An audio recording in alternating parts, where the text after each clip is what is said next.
Hello students, I hope आप सभी बढ़िया होंगे। ये वीडियो होने वाली है एकेटीयू की सेकेंड राउंड की counselling for CUT UG student और पीजी स्टूडेंट्स दोनों के लिए। जो कॉमन बातें हैं, फ्रीज प्लॉट, सारे सिस्टम, सीट अलॉटमेंट, सब कुछ दोनों ही स्टूडेंट के लिए सेम है। सभी के लिए, यूं तो कहें तो सभी के लिए सेम है। जो बीटेक फर्स्ट ईयर में भी एडमिशन लेना चाह रहा है, जिसने जेईई मेन की भी परीक्षा दी है, उसके लिए भी ये सारे पॉइंट सेम ही होते हैं, फ्रीज और फ्लॉट के। और सारे रूल भी सेम होते हैं, चूंकि एकेटीयू में ही जाना है, एकेटीयू के एफिलिएटेड कॉलेज में ही जाना है, तो सब कुछ आपका सेम ही होगा।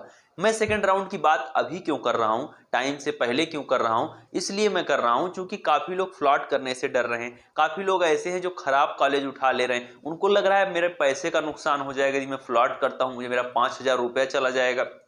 कुछ डाउट ऐसे होते हैं, मैं जो भी आपको बताता हूं लाइन बाय लाइन, वहां से कुछ चीजें आपके मन में डाउट क्रिएट कर देती हैं। तो वही चीज आज इस वीडियो में डिस्कस करने वाले हैं। तो जो लोग भी चैनल पर नए हैं, चैनल को सब्सक्राइब करके जुड़े, वीडियो को लाइक जरूर करना है अगर आपको वीडियो पसंद आती है। और हाँ, कोई भी आपका पर्सनल सवाल है तो डिस्क्रिप्शन में दिए गए इंस्टाग्राम अकाउंट पर आप मुझसे पूछ सकते हैं। टेलीग्राम ग्रुप जरूर आप ज्वाइन करें। कोई इन्फॉर्मेशन यदि चैनल पर नहीं आ पाती है तो मैं वहां पर आपको जानकारी दे देता हूं। तो चलिए शुरू करते हैं। सबसे पहले बात करेंगे उन कैंडिडेट को जिनको कॉलेज मिल गया है सीट अलॉटमेंट में फर्स्ट राउंड काउंसलिंग में। ठीक है, उनको जिनको कॉलेज मिला और उनको कॉलेज पसंद भी है, जिनको मिला और पसंद है, आप इस चीज को गौर करेंगे।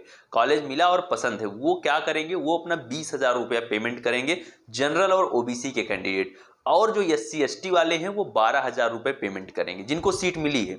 उसके बाद उनके पास दो ऑप्शन होंगे, फ्रीज और फ्लॉट। यदि आपको सीट मिली है और पसंद है तो आप वहां पर फ्रीज ऑप्शन को चूज करेंगे और थर्ड राउंड तक वेट करेंगे। आपको कुछ भी नहीं करना है, आपको फिजिकल रिपोर्टिंग थर्ड राउंड के बाद करना है। सिंपल। फ्रीज वालों का प्रॉब्लम सॉल्व हो गया कि उनको सीट मिली, भैया उनको पसंद है, उन्होंने पेमेंट किया 20,000 या फिर 12,000 एससी एसटी कैंडिडेट ने, और उनको कॉलेज मिल गया। अब यहां पर बात आती है उन कैंडिडेट की जिनको सीट तो मिली लेकिन सीट अब पसंद नहीं है कि मुझे इससे बेहतर कॉलेज मिल सकता है, जो मैंने कॉलेज प्रेफरेंस में अपने चुना है उसमें से बेहतर मिल सकता है, या फिर मैं अभी और चॉइसेस ऐड करूंगा। मेरे मन में कुछ ऐसे कॉलेज हैं जिनको मैं पा सकता हूं और वो अच्छे कॉलेज हैं, उनके बारे में मुझे अभी आज ही पता चला है। ठीक है, तो वो क्या करेंगे? उनको भी 20,000 रुपया पेमेंट करना है और उनको फ्लॉट ऑप्शन चूज करना है। ठीक है, फ्रीज और फ्लॉट का ऑप्शन तभी आपको शो हो रहा होगा जब आपने पेमेंट किया। पेमेंट के पहले ये दोनों ऑप्शन आपको नहीं मिलेंगे।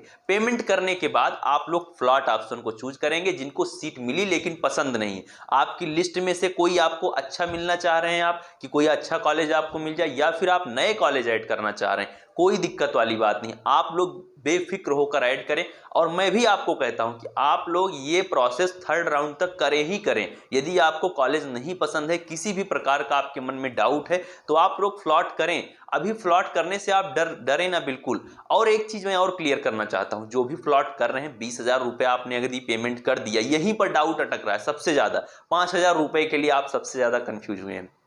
20,000 रुपए जब आप पेमेंट करते हैं इस राउंड में, फर्स्ट राउंड में, उसके बाद अगले राउंड में ये जो 20,000 रुपए आपने पेमेंट करके फ्लॉट किया है, ये कहीं जाएगा नहीं। अगले राउंड में आप फ्लॉट करेंगे। आपको फर्स्ट राउंड में जो आपने ये 20,000 रुपए की पेमेंट किया है फ्लॉट करने के लिए, अगले राउंड में जब आप सेकंड राउंड में जाएंगे तो सेकंड राउंड में आप फ्रीज करते हैं। मतलब कि आपको अगले राउंड में जो सीट फिर से चेंज होगी, सीट नहीं चेंज होती है तो ये वाली रिजर्व रहेगी। ये याद रखना कि ये सीट आपकी नहीं कैंसिल होगी, जो मिलेगी। जब तक चेंज नहीं होगी चॉइसेस, तब तक ये पुरानी चॉइस आपके पास है। इसीलिए तो 20,000 दे रहे हैं यार। 20,000 देने का क्या प्रॉफिट है? 20,000 अपन लोग इसीलिए देते हैं, एकेटीयू इसीलिए मांगता है कि ये सीट आपके लिए रिजर्व रखी जाएगी। ये किसी भी कैंडिडेट को मैं इसको नहीं दूंगा तब तक जब तक मैं आपकी चॉइसेस को बेहतर ना कर दूं या फिर आपकी चॉइसेस को चेंज ना कर दूं।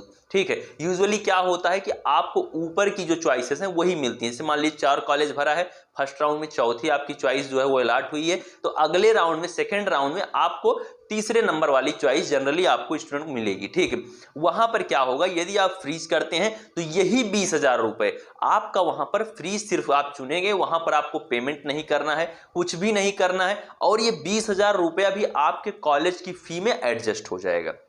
ठीक है, ये बात आई थिंक आप समझ गए होंगे। ये 20,000 रुपए कॉलेज की फी में भी एडजस्ट हो जाएगा।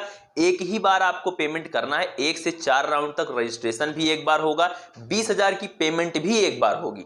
अब बात आती है जो लोग फिर से फ्लॉट करना चाहते हैं। मान लीजिए कि सेकंड राउंड में आपने फ्रीज ना चुनकर आपने फिर से फ्लॉट कर दिया।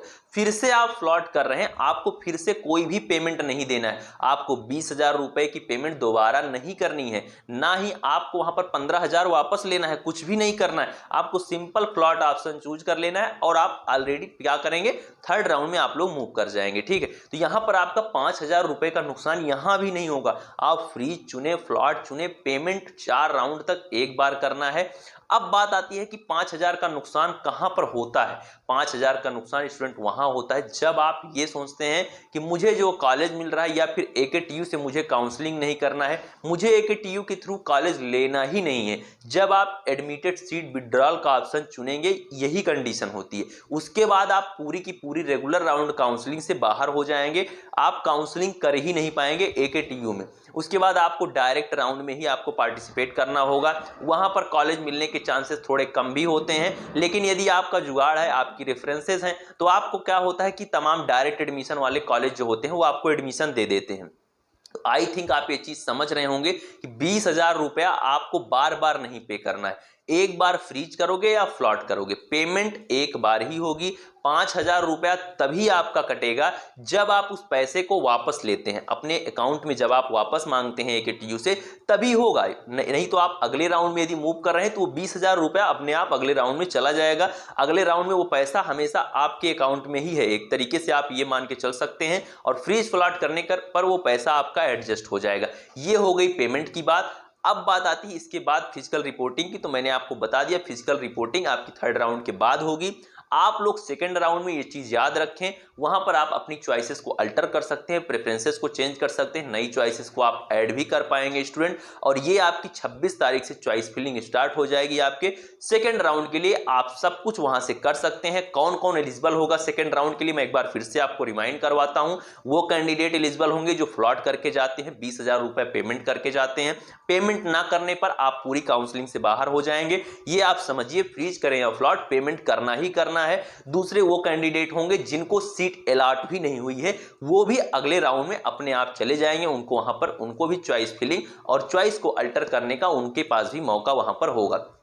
तीसरे वो कैंडिडेट होंगे जिनका रजिस्ट्रेशन हुआ, डॉक्यूमेंट वेरिफिकेशन हुआ, रजिस्ट्रेशन फी पेमेंट भी हुआ था, लेकिन उन्होंने फर्स्ट राउंड में चॉइस फिलिंग नहीं की थी, या फिर उनका पोर्टल में उनका नाम मतलब उनका खुला ही नहीं था, उनकी चॉइसेस खुली ही नहीं थी, तो वो भी यहाँ पर अब सेकंड राउंड में अपनी चॉइस फिलिंग कर पाएंगे। तो सारे लोग एलिजिबल हैं, बस वही लोग नहीं एलिजिबल होंगे जो कि पेमेंट नहीं करते हैं। सीट मिलने पर जो पेमेंट नहीं करेगा वो एलिजिबल नहीं होगा। सेकंड राउंड में रजिस्ट्रेशन करने वाला एलिजिबल नहीं होगा। आप लोग शेड्यूल को पढ़ लीजिएगा, मैं दोबारा सेंड कर दूंगा टेलीग्राम ग्रुप पर, तो इसी तरीके से आप लोग समझ सकते हैं। और टेलीग्राम पर मैसेज वैसे थोड़ा आप लोग कम करें तो बेहतर है। आप ये चीज समझें कि बेकार के मैसेज ना करें, आप लोग जो अच्छे मैसेज हो वही करें। किसी का जवाब दे भी रहे हैं तो आप बेहतर तरीके से दें। ये सारी चीजें आप समझने का प्रयास करेंगे आई थिंक। तो चलिए मिलते हैं नेक्स्ट वीडियो में। Thank you, bye bye, love you all, नमस्कार। कोई भी डाउट है तो आप